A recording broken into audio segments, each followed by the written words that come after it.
आज चाहिँ म एक्लै घरमा दुमदुम्दै बसिरहेको मनमा चाहिँ अनि नेपाली खाना खाऊँ भन्ने चाहिँ लागेको छ। अनि नेपाली खाना भनेको चाहिँ हाम्रो ढिँडो होइन गुन्द्रुक हो। तर मैले चाहिँ सुकुटी बनाएर ढिँडो खान लागेको। मलाई मनपर्छ अति नै होइन।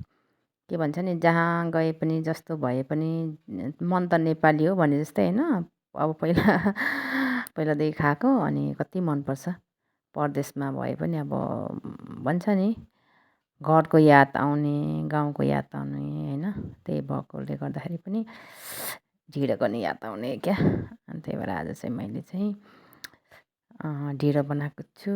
गाउँको पिठोको ढिँडो अनि त्यहाँदेखि सुकुटी नेपालदेखि आएको सुकुटी होइन उता पाहाडबाट आएको।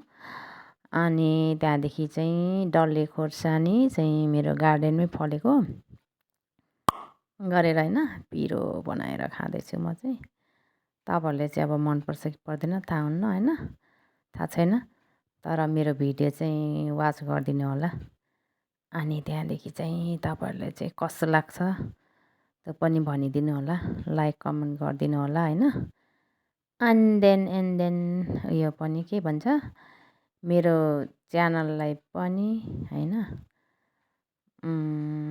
लाइक कमेन्ट अनि चाहिँ सब्सक्राइब गरिदिएर चाहिँ सहयोग गरिदिनु होला। धेरैभन्दा धेरै मान्छेको सामु चाहिँ पुऱ्याइदिनु होला।